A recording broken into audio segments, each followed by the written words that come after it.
Anda sudah kerja keras, ikutin semua langkah, dan akhirnya keran itu kebuka. Klien baru mulai berdatangan, email berisi peluang menarik masuk, telepon terus bunyi. Ini kan yang kita impikan sebetulnya. Tapi anehnya, di tengah semua itu muncul perasaan lain, panik. Rasanya kayak mencoba nangkap hujan pakai cangkir teh. Gimana caranya kita menangani gelombang sukses ini tanpa bikin semuanya berantakan? Nah, pertanyaan itu inti dari pembahasan kita hari ini. Kita masuk ke bab terakhir dari metode di buku Pamela Slim yang judulnya kuat banget, ekosistem yang Anda lindungi. Ekosistem yang Anda lindungi, oke. Artinya fokusnya geser total. Ini bukan lagi soal gimana caranya dapat pelanggan, tapi gimana caranya kita membangun fondasi yang kuat supaya nggak kewalahan. Supaya nggak ambruk pas lagi naik-naiknya ya? Tetat, poin utamanya sederhana, bukan jadi lebih besar, tapi jadi lebih kuat. Kita akan bedah caranya, mulai dari bangun sistem, ngukur yang penting, sampai gimana kita sendiri harus ikut tumbuh sebagai pemimpin. Oke, saya suka banget frase itu. Bukan lebih besar, tapi lebih kuat. Mari kita mulai dari titik paling kritisnya deh. Sumber kita ini ngenalin konsep yang, menarik banget, yaitu fase mata jarum. Katanya ini periode pertumbuhan yang seru, tapi sekaligus bahaya banget. Maksudnya gimana tuh mata jarum? Oke, coba bayangin botol yang lehernya sempit banget. Semua potensi bisnis Anda itu harus lewat leher sempit itu untuk bisa keluar. Nah, fase mata jarum ini adalah saat permintaan dan peluang datang deras banget, tapi sistem Anda masih sekecil leher botol itu. Oke. Jadi kayak macet di pintu keluar gitu ya? Persis. Ini validasi yang luar biasa, tapi juga ujian terbesar. Dan di sini ada dua cara gagal yang paling umum. Pesanan numpuk, email nggak kebales, kualitas layanan anjlok. Anda ngerusak reputasi yang dibangun susah payah, bukan karena produknya jelek, tapi karena nggak sanggup nanganin. Nah, yang kedua ini lebih halus, tapi lebih mematikan. Apa itu? Kegagalan pola pikir? Maksudnya jadi sombong gitu? Tepat sekali. Anda mulai merasa, wah, gue udah berhasil nih. Anda berhenti dengerin masukan pelanggan, berhenti inovasi, karena ngerasa udah paling tahu. Jadi puas diri. Nah, di fase inilah banyak bisnis yang tadinya menjanjikan malah jadi redup. Entah karena sistemnya ambruk, atau yaitu pendirinya kehilangan kerendahan hati. Waduh, dua-duanya mimpi buruk sih. Terus, apa langkah pertamanya biar bisa lolos dari mata jarum ini? Buku ini menawarkan solusi dengan nama yang cukup dramatis. Bersihkan meja, clear the decks. Betul. Dan ini nasihat yang sangat taktis. Artinya, Anda harus secara sadar dan brutal menghilangkan semua yang nggak esensial dari jadwal Anda. Untuk sementara waktu, anggap aja ini mode darurat. Mode darurat ya? Semua energi, semua fokus harus diarahkan buat memperlebar leher botol tadi. Tunggu dulu. Menghilangkan semua hal yang tidak esensial, itu kan ekstrim banget kedengerannya. Di buku ini bahkan ada contoh kalau keluarga Anda mungkin harus makan sereal kalengan untuk sementara. Apa ini beneran realistis? Maksudnya berapa lama fase fokus laser ini harusnya berlangsung sebelum kita malah burn out? Pertanyaan bagus sekali. Dan ini poin krusial. Bersihkan meja, ini bukan gaya hidup baru. Ini sprint, bukan maraton. Mungkin cuma beberapa minggu atau 1-2 bulan. Oke, jadi ada batas waktunya? Harus. Ini bukan soal ngabain keluarga selamanya, tapi soal komunikasi jujur. Bilang ke mereka, untuk 60 hari ke depan, saya butuh dukungan penuh karena bisnis lagi di titik kritis. Proyek sampingan yang menarik? Tunda dulu. Tawaran jadi pembicara? Kalau nggak strategis, ya tolak dengan sopan. Ini periode di mana Anda harus berani bilang tidak pada banyak hal baik, supaya bisa bilang ya pada satu hal yang paling penting. Bisnis Anda selamat. Oke, jadi ini semacam mode bertahan hidup yang terkendali.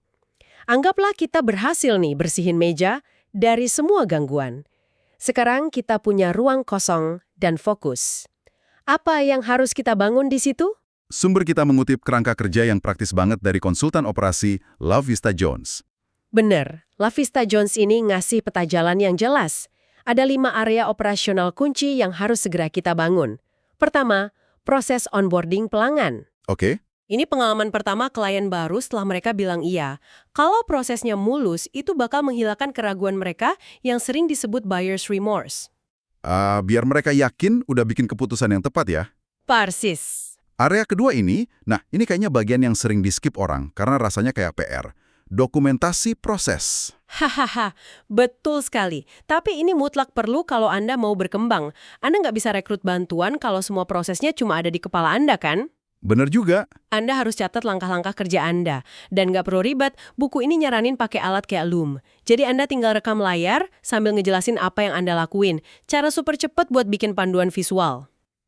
Lanjut ke yang ketiga, memanfaatkan otomatisasi. Ini kita ngomongin teknologi ya? Betul. Tugas-tugas manual yang berulang itu pencuri waktu terbesar. Pakai CRM buat kelola kontak atau platform manajemen proyek. Otomatisasi itu bukan buat ngilangin sentuhan manusiawi loh. Justru sebaliknya. Oh ya, gimana tuh? Dengan ngurusin faktur atau jadwal meeting secara otomatis, waktu Anda jadi bebas buat ngapain. Buat nelpon klien secara personal, atau kasih perhatian ekstra yang nggak bisa dilakuin robot. Oke, masuk akal. Setelah kita otomatisasi apa yang bisa diotomatisasi, baru kita bisa lihat dengan jelas apa yang sisa. Ini ngebawa kita ke poin keempat, rencana perekrutan. Tepat. Sekarang Anda tahu persis tugas apa yang paling nyita waktu dan energi Anda yang nggak bisa diotomatisasi. Apakah itu ngelola medsos, nanganin email klien? Nah, dari situ, Anda bisa bikin deskripsi pekerjaan yang sangat spesifik buat rekrut orang yang tepat. Dan yang kelima, ini sering banget dilupain, offboarding pelanggan. Kenapa ini penting? Kan kerjaannya udah selesai. Justru itu, karena udah selesai, ini jadi kesempatan terakhir buat ninggalin kesan yang luar biasa. Proses mengakhiri hubungan kerja dengan baik, ucapin terima kasih, minta testimoni, atau bahkan kasih referensi buat langkah mereka selanjutnya. Oke. Itu bisa ngubah klien yang puas jadi duta merek Anda seumur hidup. Pengalaman akhir yang positif itu seringkali jadi sumber bisnis baru. Oke, jadi kita udah bangun mesinnya dengan 5 pilar ini. Tapi mesin tanpa dashboard kan percuma. Ya, kita bisa aja ngerasa sibuk, padahal cuma muter di tempat. Gimana kita tahu kalau ini semua beneran jalan? Tepat sekali, disinilah data berperan. Anda nggak bisa lagi ngandelin perasaan. Dan saran dari Christopher S. Penn, seorang data scientist, di sini cerdas banget. Dia bilang, jangan mulai dari data yang Anda punya, tapi bekerja mundur dari tujuan akhir Anda. Bekerja mundur maksudnya gimana tuh? Mulai dari puncak gunungnya, tujuan pendapatan Anda. Oke. Buat capai pendapatan itu, butuh berapa banyak deal yang closing. Buat dapat deal segitu, perlu kirim berapa proposal. Dan buat bisa kirim proposal, butuh berapa prospek berkualitas yang masuk. Diurut ke belakang ya? Betul. Dengan cara itu, Anda jadi tahu persis angka mana yang harus dipantau. Anda bisa lihat di mana sumbatannya. Mungkin Anda banyak prospek, tapi sedikit yang jadi proposal. Nah, di situ masalahnya. Jadi ini soal nemuin leading indicators, penanda awal. Bukan cuma lagging indicators, kayak total pendapatan di akhir bulan yang udah telat buat diapa-apain. Cerdas sekali. Pin juga nyebut 4 jenis alat pemasaran yang penting. Benar, ini melengkapi sistem operasi tadi. Pertama CRM, buat kelola interaksi. Kedua, otomatisasi pemasaran, buat ngerawat prospek. Ketiga, analitik pemasaran, kayak Google Analytics. Keempat, pemantauan reputasi, buat dengerin omongan orang. 4 alat ini jadi mata dan telinga Anda. Sampai di titik ini, kita udah ngomongin sistem, data. Tapi, sumber kita ini kemudian belok ke arah yang jauh lebih personal. Tunggu. Jadi, maksudnya, skill yang bikin saya sukses sampai hari ini justru bisa jadi penghambat buat level berikutnya. Itu ide yang cukup radikal. Bisa tolong dijelasin? Ini salah satu wawasan paling kuat di buku ini, menurut saya. Pertumbuhan bisnis itu menuntut pertumbuhan pribadi dari pendirinya. Skill kepemimpinan yang dibutuhin di tiap fase itu beda. Fase pertama, di awal banget, yang dibutuhin itu kegigihan dan tekad, grit and determination. Daya juang ya? Betul. Daya juang buat terus maju walau ditolak ratusan kali. Oke, itu fase gedor-gedor tembok. Terus apa yang terjadi pas temboknya udah jebol dan peluang mulai datang? Nah, disinilah fase kedua diperlukan, kearifan atau discernment. Tiba-tiba masalah Anda bukan lagi kekurangan peluang, tapi kebanjiran peluang. Di sini, kegigihan yang sama yang dulu bantu Anda justru bisa bahaya kalau Anda bilang iya ke semuanya. Oke. Anda harus belajar bilang tidak pada peluang yang baik demi fokus pada peluang yang luar biasa. Wah, itu kedengarannya sulit banget. Karena di awal kan kita diajarin buat bilang iya ke semua hal biar bisa survive. Tiba-tiba harus banting setir dan mulai bilang tidak. Itu kan ngelawan intuisi awal kita. Sangat sulit. Dan ini transisi yang ngejatuhin banyak pengusaha. Ini butuh pergeseran identitas, dari seorang pejuang jadi ahli strategi, lalu fase ketiga, saat bisnis Anda makin dikenal, Anda butuh objektivitas. Objektivitas. Anda bakal mulai dapat kritik, ulasan negatif, kemampuan buat nggak nganggap itu sebagai serangan pribadi, tapi sebagai data, itu kuncinya. Dan yang terakhir, fase keempat, keberanian atau courage. Ini kedengarannya mirip sama kegigihan di awal, tapi apa bedanya? Beda sekali. Keberanian di fase ini bukan tentang mulai sesuatu dari nol, tapi tentang berani ngubah sesuatu yang udah berhasil. Maksudnya? Berani menghentikan produk yang laku tapi nggak sesuai visi lagi. Berani inovasi saat semua orang bilang jangan diubah, udah bagus. Ini keberanian untuk nggak jadi fosil dari kesuksesan masa lalu Anda sendiri. Nah ini, memunculkan pertanyaan penting buat Anda yang dengerin. Skill kepemimpinan apa yang paling dibutuhin bisnis Anda dari Anda saat ini? Apakah kegigihan, kearifan, objektivitas, atau justru keberanian buat berubah? Refleksi ini penting banget. Betul. Dan saat kita tumbuh sebagai pemimpin dan bisnis membesar, ada tantangan lain. Semakin banyak orang di komunitas kita, makin sulit rasanya jaga hubungan personal yang dulu jadi kekuatan kita. Nah, itu dia. Gimana cara kita menjaga keintiman dalam skala besar? Anda nyentuh paradoks utama dari pertumbuhan. Skala bisa jadi musuh keintiman kalau nggak dikelola. Sumber ini ngasih 4 pilar, 4 hal yang harus dirasain anggota komunitas Anda. Pertama, mereka harus merasa aman. Ini bukan berarti nyaman loh ya. Beda ya? Beda. Pertumbuhan itu seringkali nggak nyaman.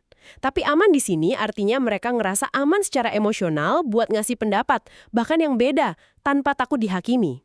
Kedua, mereka harus merasa terlihat. Wah, saya rasa ini penting banget ya. Maksudnya mereka ngelihat diri mereka sendiri terwakili dalam cerita, contoh kasus, dan ahli yang kita tampilkan. Kalau audiens kita beragam tapi semua contohnya cuma tentang satu tipe orang, ya yang lain bakal ngerasa nggak dianggap. Tepat, pilar ketiga adalah merasa terdengar. Ini lebih dari sekedar punya kotak saran. Ini perasaan bahwa masukan mereka beneran didengerin dan dipertimbangin, walau mungkin kita nggak setuju. Ini soal menerima kritik tanpa defensif yang nyambung ke fase kepemimpinan objektivitas tadi. Dan yang terakhir, keempat, mereka harus merasa dihargai. Ini berarti setiap orang merasa berharga sebagai anggota yang setara, bukan berdasarkan seberapa besar mereka belanja atau seberapa terkenal mereka. Betul sekali. Kalau kita tarik gambaran besarnya, 4 pilar ini, aman, terlihat, terdengar, dan dihargai, adalah detak jantung dari ekosistem yang sehat. Inilah lem sosial yang nggak bisa diotomatisasi. Untuk menjaga ekosistem ini tetap hidup dan nggak stagnan, buku ini punya satu ide lagi yang agak aneh tapi masuk akal banget. Jadilah orang asing di ruangan, weirdo in the room. Haha, iya judulnya unik ya. Konsepnya adalah Anda harus sengaja nempatin diri di lingkungan di mana Anda nggak tahu apa-apa dan bukan siapa-siapa. Contoh di buku ini bagus banget. Seorang desainer grafis yang datang ke konferensi para koki pribadi. Oke. Atau seorang agen asuransi yang jadi tamu di podcast tentang robotika. Saya bisa bayangin betapa canggungnya itu. Masuk ke ruangan penuh koki, padahal saya desainer grafis. Rasanya pasti pengen langsung pulang. Tentu awalnya canggung. Kuncinya adalah jangan nyoba jualan atau pamer. Misi Anda cuma satu, dengerin. Mendengarkan. Apa masalah yang mereka omongin, frustrasinya apa. Dengan jadi orang asing, Anda dengar kebutuhan dan peluang yang nggak akan pernah Anda temuin kalau cuma gaul sama orang di industri Anda. Bisa jadi si desainer grafis itu nemulin kalau semua koki butuh template menu yang bagus. Atau si agen asuransi sadar ada pasar besar buat asuransi resiko robotik. Oke, jadi ini semua konsep yang luar biasa. Melewati mata jarum, bangun mesin operasi, tumbuh sebagai pemimpin, jaga komunitas. Mari kita coba satukan semuanya dengan contoh nyata. Buku ini ditutup dengan kisah Carle Cunningham dari Big Bold Brand. Gimana kisahnya merefleksikan semua ini? Kisah Carle itu penutup yang sempurna karena dia ngelakuin semuanya. Dia sadar bisnisnya macet, lalu dia dapat hibah buat ngubah metodenya jadi produk digital. Itu langkah operasionalisasi ya? Betul, dia membangun sistem. Sistem digital itu bantu dia bertahan, bahkan berkembang selama pandemi. Dan pada akhirnya, inovasi yang lahir dari kebutuhan itu bikin dia menang penghargaan. Dia melewati mata jarum, bangun sistem, dan nunjukin keberanian buat inovasi. Ada satu strategi terakhir yang disebutin, yang rasanya kayak cheat code buat efisiensi. Menumpuk peluang, stacking opportunities. Nah, ini pola pikir yang kuat banget. Idenya, setiap aktivitas yang Anda lakuin harus dirancang untuk melayani banyak tujuan sekaligus. Bukan kerja lebih keras, tapi lebih cerdas. Oke, contohnya gimana? Misal, Anda bikin survei riset buat buku yang lagi Anda tulis. Oke, satu survei, satu tujuan. Data buat buku. Nah, itu cara lama. Dengan menumpuk peluang, survei yang sama itu juga bisa jadi 1. Konten buat medsos sebulan. 2. Data buat webinar gratis. 3. Materi buat dibagiin ke mitra. 4. Wawasan buat ngembangin produk baru. Wah. Anda ngerjain satu hal, dapat 4 atau 5 hasil. Jadi ini kayak koki yang nyiapin bahan dasar yang sama buat 3 masakan berbeda. Satu kali kerja, hasilnya banyak. Ini ngubah cara kita ngelihat to-do list kita ya. Tepat. Ini pergeseran dari sekedar reaktif, nyelesain tugas satu-satu, jadi proaktif dan ngerancang setiap tindakan buat dampak maksimal.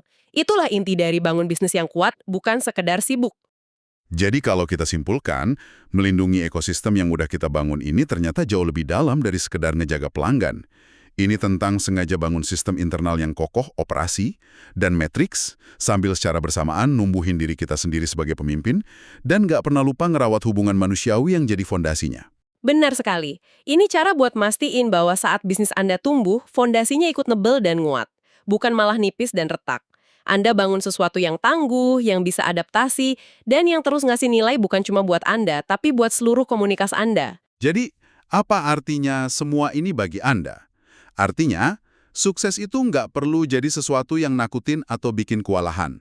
Dengan secara aktif melindungi dan memelihara ekosistem Anda lagi ngebangun bisnis yang nggak cuma tumbuh dalam angka, tapi juga tumbuh dalam makna dan daya tahan. Anda sedang menciptakan sebuah warisan yang hidup, yang bisa terus berevolusi dan memberikan dampak positif. Sebagai penutup, kami ingin meninggalkan Anda dengan satu pemikiran untuk direnungkan. Saat Anda memikirkan langkah selanjutnya untuk bisnis Anda, mungkin pertanyaan yang lebih kuat bukanlah gimana cara saya dapat lebih banyak pelanggan, melainkan sistem apa yang perlu saya bangun hari ini agar saya bisa melayani 100 pelanggan berikutnya dengan luar biasa.